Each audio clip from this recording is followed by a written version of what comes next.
নমস্কার, আমার সাথে আছে 2 নম্বর মণ্ডল দুর্গাপুর পশ্চিমের জিএস মধুসূদন দত্ত এবং আছে আমাদের 38 নম্বর ওয়ার্ডের শক্তিকেন্দ্র সোমনাথ মণ্ডল। তো আপনাদের কাছে একটা কোশ্চেন, যে মানুষ টিএমসি যিনি দাঁড়িয়েছেন কবি দত্ত মহাশয়, ওনাকে কেন ভোট দেবেন না আর লক্ষণ ঘোড়াইকে কেন ভোট দেবে, সেই বিষয়ে সোমনাথের কাছে কিছু জানতে চাই।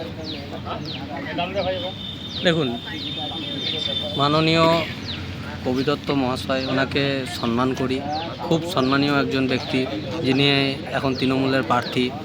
তো ওনাকে সম্মান সহকারে আমি 2-4 কথা ওনার হয়ে বলছি। ওনার আর এক নাম আছে, যে নামটা কবি দত্ত মহাশয়ের থেকেও ভালোভাবে নামে চেনে অনেক মানুষ, বাপ্পা। তো সিটি সেন্টারের বুকে অর্ধেক সিটি সেন্টার উনি কিনে ফেলেছেন, এই মুহূর্তে নিজের নামে করে ফেলেছেন। অনেক জায়গা আছে, অনেক আপনারা খুব ভালো করে জানেন, এডিডিএর চেয়ারম্যান ছিলেন উনি। যখনই এডিডিএর চেয়ারম্যান আছেন এখনও, বিগত না যাই হোক, এখন প্রার্থীতে আবার দাঁড়িয়েছেন, এডিডিএর চেয়ারম্যান থাকাকালীন উনি অনেক কিছু করে ফেলেছেন নিজের আন্ডারে। পুরো সিটি সেন্টারের বুকে যারা জানে তারা খুব ভালোভাবে জানে যে সিটি সেন্টারের বুকে অর্ধেক সিটি সেন্টার ওনার আন্ডারে চলে গেছে। তো আজকের দিনে সব ঠিক আছে। একবার ভেবে দেখেছেন যে দুর্গাপুরের বুকে যদি কবি দত্ত এমএলএ, আমি ধরে নিলাম যদি জিতে যায়, যদি এমএলএ কবি দত্ত জিতে যায়, তাহলে দুর্গাপুর নামটা থাকবে না, ওইটা মুছে গিয়ে কবির দত্ত নাম হয়ে যাবে, কবিরপুর। বাস, আমার এটুকুই বক্তব্য বলার। আর লক্ষণদা এই কারণে জিতবে, দেখুন, পরিবর্তন একবার সবাই চায়, তাই তো? আমাদের এখানে পরিবর্তন সবাই চায়। এবার 5 বছর এমএলএ ছিলেন, ঠিক আছে? 5 বছর এমএলএ থাকাকালীন উনি যে কী কাজ করেছেন আর কী কাজ করবেন, সেই একটা লিস্ট বার করেছেন, দেখেছেন? সেটা কী কাজ করেছেন, ওনার যে টাকা, কত টাকা পেয়েছেন, ওই টাকা কোথায় কোথায় খরচা করেছেন, সব দিয়েছে লিস্টে। তো আমরা এটাই বলতে চাই, পরিবর্তন একবার দরকার। পরিবর্তনটা কি দরকার না, রাজ্যে, পুরো গোটা রাজ্যটা একবার পরিবর্তন চাই। দেখি না হাওয়াটা বদলে কি হয়। 5 বছর পরিবর্তন করুন, 5 বছর যদি পরিবর্তনে ভালো না লাগে, আবার পরিবর্তন করে দিন, আবার পরিবর্তন করে দিন। 34 বছর বাম দেখেছি, আমরা দেখিনি, আমি দেখিনি 34 বছর বাম শাসনকাল। কি আমরা দেখেছি শেষ 5টা বছর, আর সেই শেষ 5টা বছরের পতনকাল হলো সিপিএমের। তো সেই সিপিএমের 5 বছরের যারা ছিলেন, তারাই আজ তৃণমূলে গেছেন। তার বেশি কিছু বলে লাভ নেই। এই কবি দত্ত মহাশয় সিপিএমের আমল থেকে আছেন, ঠিক আছে? হোটেল রেসিডেন্সির মালিক তিনি,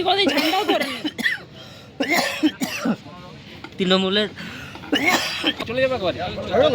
এই কবি দত্ত মহাশয় এতদিন ধরে তৃণমূলের ঝান্ডা ধরে। এখানে তৃণমূল কর্মীদের ভাইদেরকে বলছি, ঠিক আছে, আজকের ডেটে তোমরা খাটলে, তোমরা সব কিছু করলে, 5টা বছর জায়গাটা তৈরি করে দিলে, কার জন্য? একজন ব্যবসায়ী এসে বসে খাবে, সেই ব্যবসায়ীর জন্য? সে সিটি সেন্টারটাকে নিজের নামে করবে, তার জন্য?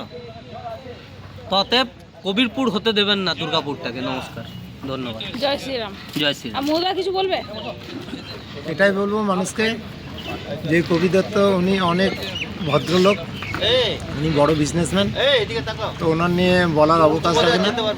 কিন্তু একটা ব্যাপার হচ্ছে, আমাদের প্রার্থী মাননীয় লক্ষণচন্দ্র ঘোড়াই মহাশয়, উনি মাটির মানুষ, মাটির সাথে মিশে থাকে, মানুষের বাড়ি থাকে, প্রত্যেক গরিব থেকে সব এলাকায় যান, সব ঘরে ঘরে যান, সব কারোর কী সমস্যা সব দেখেন। কিন্তু কবি দত্তকে হাই স্ট্যাটাসের মানুষরা চেনে, সাধারণ মানুষ, গরিব মানুষ কেউ চেনে না।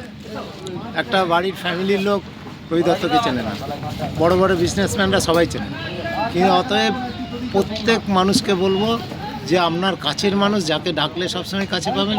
আজকে 38 নম্বরে বসে আছি, 38 নম্বরের ওয়ার্ডে কবি দত্ত হয়তো মেন লাইনে বেরিয়ে যাবেন, কিন্তু অলি ঘুরবেন না। আজকে লক্ষণচন্দ্র ঘোড়াই মহাশয় অলি প্রত্যেক বাড়ি গিয়ে প্রচার করলেন।